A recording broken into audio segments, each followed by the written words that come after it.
लक्षात घ्या महाराज, संत रूपी मायबापांनी आम्हाला या मृत्यू लोकातील जीवाला जो मार्ग दाखवला, खऱ्या अर्थानं ही तत्ते करावे देवाचे, मग नश्वर देहाने ईश्वराचं चिंतन करावं. त्यानं काय होईल?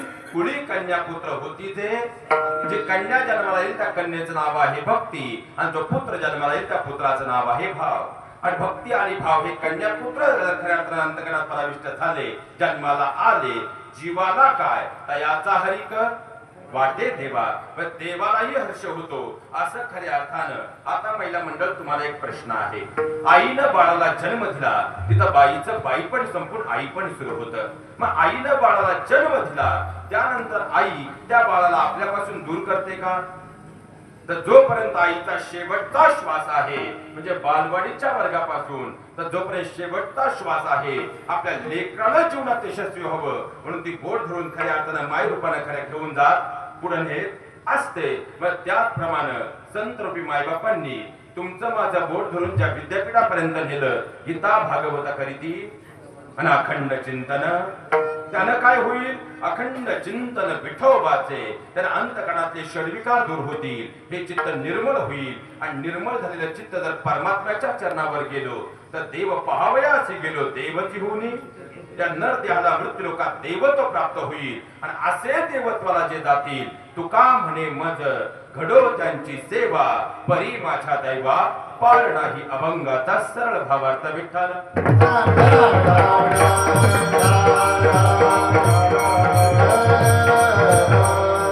आणि ज्या अनुषंगाने खऱ्या अर्थाची सेवा आहे, पुण्यश्लोक अहिल्यामाईंच्या जयंती उत्सव सोहळ्याच्या निमित्तानं खऱ्या अर्थानं हा नामयज्ञ आहे. आणि त्या अनुषंगाने जर आपण पाहिलं तर महाराज, या मृत्यू लोकामध्ये अध्यात्म, राजकारण, समाजकारण, अर्थकारण आणि खऱ्या अर्थानं खरगळीत पडलेल्या निर्जीव झालेल्या समाजालाही त्याने अध्यात्म आणि समाजकारणाचा मार्ग दिला.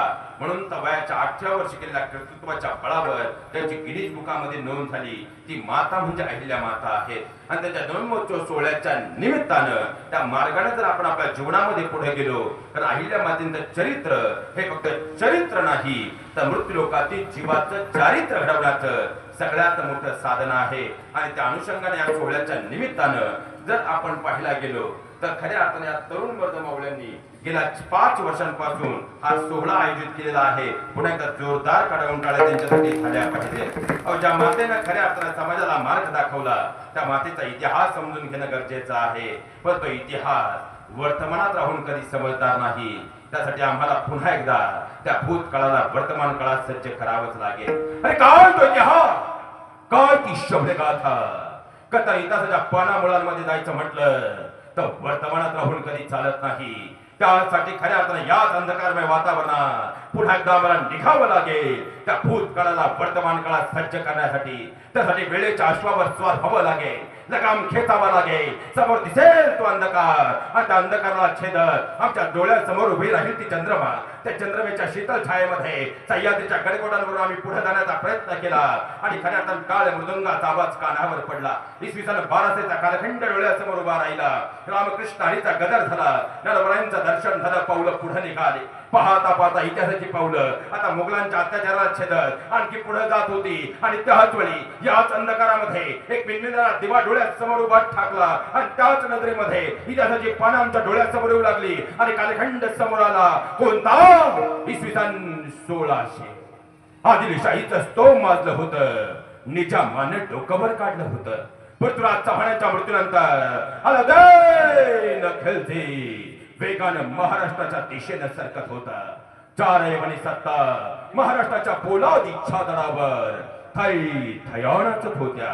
सगळीकडे दुःखाचा हाकार सजीवचनाहित नियोजित दगडांनीही आदिलशाही मान्य केली होती. दुःख यातना याशिवाय महाराष्ट्राच्या वाट्याला काहीच नव्हतं. उभा महाराष्ट्र या अंधकारमय वातावरणात शोधत होता तो उद्याचा सुवर्ण तारा, तो उद्याचा सुवर्ण प्रकार. आणि मी चमकली. मालूजींच्या रूपाने सृष्टीला नवचैतन्य मिळालं आणि त्याच मालूजींच्या पोटी जन्मलेल्या शहाजीराजांनी पुण्यावरती फगवा फडकवला. पण आदिलशहानं पुण्याची राखरंगोळी केली आणि दिवस गेलेला मासाहेब जिजाऊंना शिवनेरीच्या कुशीत ठेवून राजे नाईलाजानं आदिलशाहीच्या मुशीत गेले. आणि महाराष्ट्र पुन्हा एकदा आदिलशाहीच्या काळोख्या अंधकारला गेला. यातनांचा कल्लोळ मासाहेबांच्या मनी दाटला. रयतेचे हाल मासाहेब पाहू लागले आणि खऱ्या अर्थानं आणि सर्वसामान्य बळीराजाच्या जीवनामध्ये दोन पिकं, रब्बी आणि हंगामी. त्यामध्ये खऱ्या अर्थानं जगणारा हा बळीराजा पण यवनांची तोड धाडायची, आमच्या शेतात घुसायची, उभं पीक नेस्तनाभूत करायची आणि बिलगाम झालेले घोडे मात्र माघारी निघून जायचे. खऱ्या अर्थानं यवनांची तोड धाडायची, आमच्या घरात घुसायची. स्त्री म्हणजे आमच्या देवरातील देवता पण आमच्या आया बहिणींच्या अब्रूची लक्तर विषयाला टांगायची आणि बेलगाम यवनी सैना माघ निघून जायची. हे चित्र पाहिलं आणि मासाहेब शिवाई समोर नतमस्तक झाल्या. आणि मासाहेब शिवाईला उतरल्या, आई ज्यावेळे खऱ्या अर्थानं सृष्टीवरती असुरांचा सहार वाढला, प्रभू रामचंद्रांच्या रूपाने सृष्टीला अवतार कार्य मिळालं. आई धर्म स्थापनेसाठी द्वापार युगात भगवान श्रीकृष्णांच्या रूपाने अवतार कार्य आलं. आई आता खऱ्या अर्थानं या यवन रूपी असुरांनी आता नरक यातना दिल्या. त्यापासून सुटका होण्यासाठी अवतार पुरुष येणारच नाही का? आणि जर येणार नसेल तर माझ्या पोटी जन्माला येणारा पुत्र उद्याच्या खऱ्या अर्थानं लोक कल्याणकारी स्वराज्य अवतरल्याशिवाय राहणार नाही. आणि मासाहेब शिवाई समोर नतमस्तक झाल्या. मुखातून बोलू म्हटले, हे अंबिकेने चंडिके बरदायनी वरदान दे, उन्मत्तई सिंहासने चिरफाड न्यामज पुत्र दे. आणि फाल्गुन महिना शिशिर ऋतू हस्त नक्षत्रावर पृथ्वीचे वैभव व्यक्त करणारे 8ही ग्रह अनुकूल असताना 19 फेब्रुवारी 1630 बाल राधे जन्माला आले. शिवनेरीवर शिवराला राजाधिपती, सर्वराजाधिपती, दैवत छत्रपती, अमरे दैवत छत्रपती, दैवत छत्रपती, अमरे दैवत छत्रपती,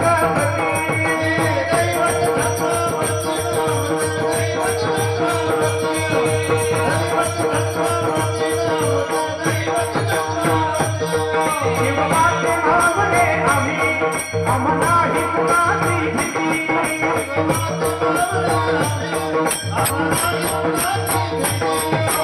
आई भवानी, आई शिवा, आशीर्वाद हो माती, आशीर्वाद हो माती, दैवत छत्रपती, दैवत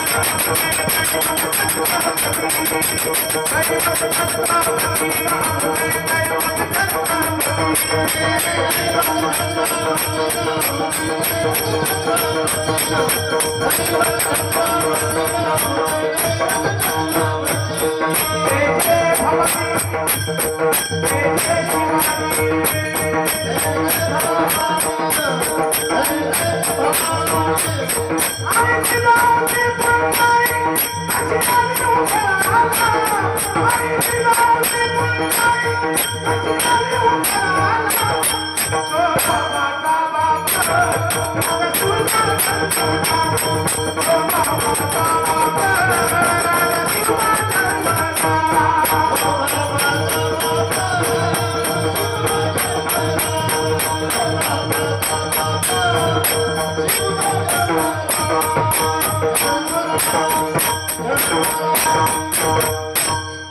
एकदा जोरदार करावून काळ्या झाल्या पाहिजे. लक्षात घ्या माझ्या, या सृष्टीवरती असुरांचं निधन करण्यासाठी माझी जाऊनच्या पोटी बाळ जन्मला. त्या बाळाचं नामकरण झालं शिवाजी. आणि पाहता पाहता बाळ शिवांना मावळ्यांची साथ मासाहेब जिजाऊंचे संस्कार खऱ्या अर्थाने मिळत गेले. आणि वयाच्या 13व्या वर्षी रोडेश्वरावर शपथ झाली.